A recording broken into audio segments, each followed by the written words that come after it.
कल जिसे जुर्म कहा आज उसे हक कहते हो, तुम सियासत के माहिर हो, हर बात बदल देते हो। ये जो बिल आप लेकर के आए हो, इसको हमने जनमत जानने के लिए, प्रचारित करने के लिए कहा है, क्योंकि इसमें बहुत बड़े विषय है सर। 30 साल पहले क्यों लाया गया था, 1990 में ये बिल क्यों लाया गया, ये बात देखनी पड़ेगी। इसका मूल उद्देश्य था जनसंख्या नियंत्रण। उस समय की केंद्र की सरकार हो, आज की वर्तमान की केंद्र सरकार हो, सबका एक ही विषय रहता है, जनसंख्या नियंत्रण, जिससे जो संसाधन हैं हमारे पास में, उन संसाधनों का सही तरीके से प्रयोग हो सके, लोगों के कल्याण के लिए, अच्छे जीवन यापन के लिए, आने वाली पीढ़ी अच्छी शिक्षा ले सके, स्वास्थ्य के प्रति वो तकलीफ ना भोगे। यही उद्देश्य था जिसको लेकर के तत्कालीन बीजेपी की सरकार, भैरू सिंह जी शेखावत साहब ये लेकर के आए थे। चेंज कर रहे हो कि क्या जनसंख्या नियंत्रण हो गया?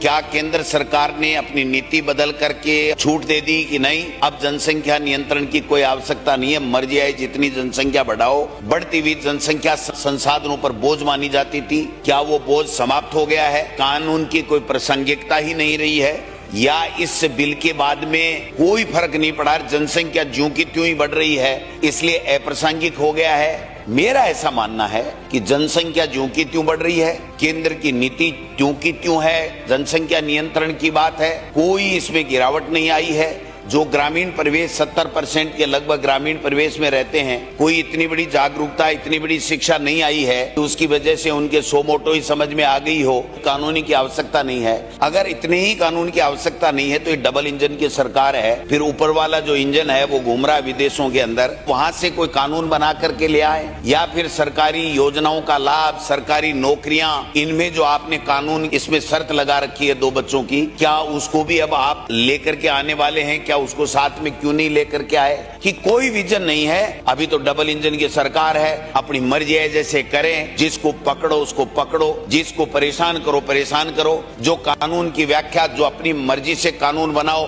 क्या यही राम राज्य है? क्या यही कानून, यही सुशासन है? जिस दिन ये बिल लाया गया था, जितने भी माननीय मेंबर भारतीय जनता पार्टी के बोले थे, जनसंख्या नियंत्रण के लिए क्रांतिकारी कदम होगा, तो ये क्रांतिकारी आज विफल कैसे हो गया? ये यू टर्न कैसे आया?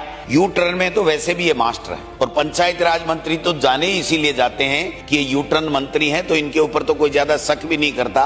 कानून वापस ला करके आप यू टर्न क्यों ले रहे हैं? भैरू सिंह जी के अपने आप को चेले बताते हैं, शिष्य बताते हैं। भैरू सिंह जी का अपमान इस सदन के अंदर हो, हम तो नहीं देख सकते हैं, हम तो इसका विरोध करते हैं। 30 साल तक ये कानून, जिसकी वजह से कितने लोग वो चुनाव नहीं लड़ सके, आज वो क्या महसूस करते हैं कि यही सरकार थी, यही बात। और उसी विचारधारा के लोग आज ये कह रहे हैं केवल और केवल चुनाव लड़ने के लिए अगर इस कानून की समाप्त किया जा रहा है, वापिस से संशोधन लाया जा रहा है, तो 101% राजनीतिक लाभ के लिए लाया जा रहा है कि सस्ती लोकप्रियता बढ़ने, जनता शिक्षा से वंचित रहे तो रहो, स्वास्थ्य से वंचित रहे तो रहो। ट्रैफिक की क्या समस्या है साहब? सिविल लाइन से मंत्री महोदय खुद 1 घंटे में यहाँ नहीं आ पाते हैं। जब मुख्यमंत्री पूरे दिन विचरण करते रहते हैं, तब तो जयपुर का जो हाल है कि लोग 1-1 घंटे तक खड़े रहते हैं। तो क्या जनसंख्या कम हो गई क्या? क्या ये इस कानून को लाने के पीछे आप हमें उद्देश्य तो बताओ कि 30 साल पहले तुम्हें जनप्रतिनिधियों ने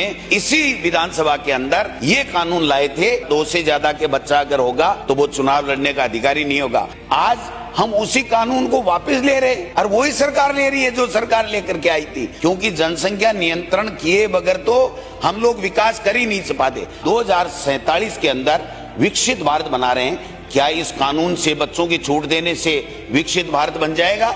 क्या 2047 का यही सपना रह गया कि ज्यादा से ज्यादा बच्चे पैदा करो, चुनाव की छूट है, अब सरकारी नौकरियों की भी दे दो, प्रमोशन की तो शायद दे दी आपने। केंद्र सरकार और राज्य सरकार की अन्य योजनाओं के कई ऐसी योजनाएं हैं जिसके अंदर इन 2 बच्चों की शर्त है, क्या उस शर्त को भी आप हटाओ? फिर आपका दोहरा विचार नहीं होना चाहिए। वो जो कल तक हमें नसीहतें देते थे, वो जो कल तक हमें नसीहतें देते थे वसूलों की, आज खुद अपने ही बनाए कानून बदल बैठे हैं, कानून बदल बैठे हैं।